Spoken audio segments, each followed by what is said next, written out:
Financial year 2024-25 खत्म होने वाला है और अगर आप लोगों ने 31 ऑफ मार्च 2025 से पहले टैक्स सेविंग ऑप्शंस में इन्वेस्टमेंट नहीं किया और अगर आप लोग ओल्ड टैक्स रिजिम को सिलेक्ट करते हैं तब आपके सामने बहुत सारी प्रॉब्लम्स आ सकती हैं। अब अगर आप लोग इनकम टैक्स रिटर्न फाइल करने के टाइम पर ओल्ड टैक्स रिजिम को सिलेक्ट करते हैं और इनकम टैक्स रिटर्न को फाइल करते हैं तब आपके लिए ये जानना बहुत ज्यादा जरूरी हो जाएगा कि कौन कौन से ऑप्शंस में इन्वेस्टमेंट करने पर टैक्स में एग्जम्पशन मिलता है, क्योंकि अगर आप लोग ओल्ड टैक्स रिजिम चूज करेंगे तो यहाँ पर इन्वेस्टमेंट्स के बेसिस पर अपने टैक्स को कम किया जा सकता है। अब देखो, जब भी हम लोग इनकम टैक्स रिटर्न फाइल करते हैं तो हमारे सामने दो ऑप्शन होते हैं। इनकम टैक्स रिटर्न को हम लोग ओल्ड टैक्स रिजिम के हिसाब से फाइल कर सकते हैं और हम लोग इनकम टैक्स रिटर्न को न्यू टैक्स रिजिम के हिसाब से भी फाइल कर सकते हैं। अब बाय द वे, आपके लिए कौन सा वाला ऑप्शन ठीक रहेगा, न्यू टैक्स रिजिम की ओल्ड टैक्स रिजिम, ये आपको कंपेयर करना है आपके कंप्यूटेशन को देखकर। ओल्ड टैक्स रिजिम को सिलेक्ट करने पर आप लोगों के पास इन्वेस्टमेंट्स होनी चाहिए और अगर आप लोग इन्वेस्टमेंट करते हैं तो आपके लॉन्ग टर्म फ्यूचर के लिए भी काफी अच्छा होता है। So let's get started. अब टैक्स सेविंग ऑप्शंस के बारे में जानने से पहले कुछ इंपॉर्टेंट बातें आपको पता होनी चाहिए, जैसे कि अगर आप लोग टैक्स सेविंग ऑप्शंस में इन्वेस्टमेंट करते हैं तो यूजुअली इन सारे ऑप्शंस में इन्वेस्टमेंट करने का टाइम पीरियड जो होता है वो लॉन्ग टर्म का होता है। इन सारे इन्वेस्टमेंट ऑप्शंस में आपको कम से कम 5 ईयर का इन्वेस्टमेंट करना पड़ेगा, तभी जाकर आपको टैक्स बेनिफिट मिलेगा।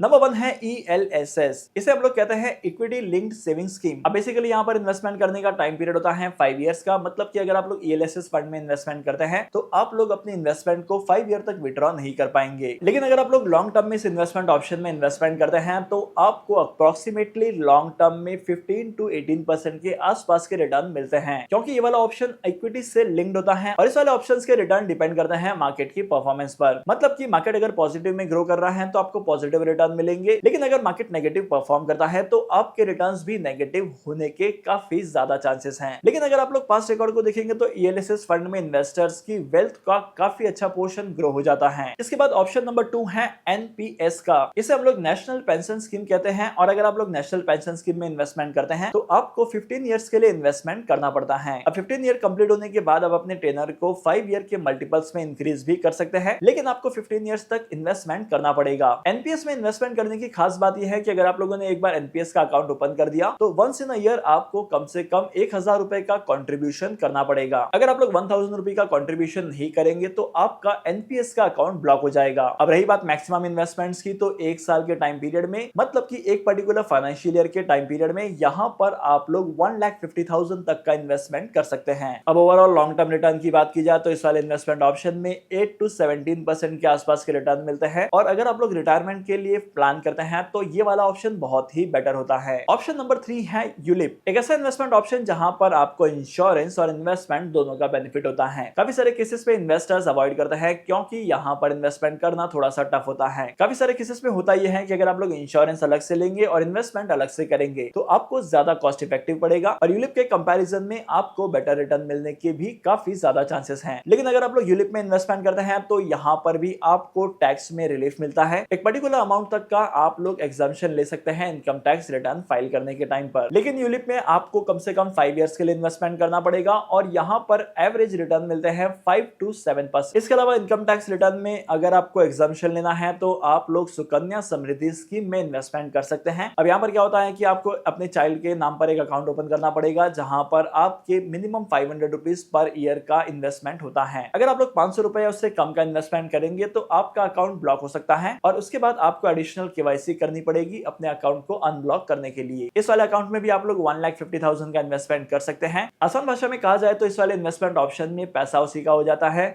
रिटर्न्स भी उसी के हो जाते हैं जिसके नाम पर इन्वेस्टमेंट किया गया है। अब करंटली सुकन्या समृद्धि स्कीम में आपको 8% के आसपास के रिटर्न मिलेंगे। इसके अलावा अगर आप एक सीनियर सिटीजन के कैटेगरी में आते हैं तो आप लोग सीनियर सिटीजन सेविंग स्कीम में भी इन्वेस्टमेंट कर सकते हैं। ये एक तरीके की FD वाली स्कीम होती है जहां पर आपको FD के कंपैरिजन में थोड़ा सा ज्यादा रिटर्न मिलता है। इसके बाद आप लोग इन्वेस्टमेंट कर सकते हैं PPF अकाउंट में, यानी कि पब्लिक प्रोविडेंट फंड अकाउंट में इन्वेस्टमेंट कर सकते हैं। यहाँ पर भी इन्वेस्टमेंट आपको लॉन्ग टर्म के लिए करना पड़ेगा, अराउंड 15 ईयर्स का। और अगर आप लोग इस वाले ऑप्शन में इन्वेस्टमेंट को कंटिन्यू करना चाहते हैं तो 5 ईयर के मल्टीपल्स में आप लोग टाइम पीरियड को इंक्रीज कर सकते हैं। इसके अलावा अगर आप लोग बैंक्स में भी विजिट करेंगे तो आपको पता चलेगा कि मार्केट में ऐसी बहुत सारे टैक्स सेवर FDs हैं जहां पर आपको मार्केट के कंपैरिजन में या अदर FDs के कंपैरिजन में अच्छा रिटर्न मिलता है और आपको टैक्स में एग्जम्पशन भी मिलता है। तो आप लोग अपने बैंक में विजिट करके इसके बारे में पता लगा सकते हैं और कमेंट करके जरूर बताना कि आपके बैंक में FD की रेट्स क्या चल रही हैं। इसके अलावा last but not the list, आपके पास होना चाहिए एक हेल्थ इंश्योरेंस और एक लाइफ इंश्योरेंस। आज के इस इंपॉर्टेंट वीडियो को यहीं पर खत्म करते हैं। मैं आपको मिलूंगा अगली वीडियो में नए टॉपिक के साथ, एक इंटरेस्टिंग टॉपिक के साथ। तब तक के लिए signing off, happy investing and good bye.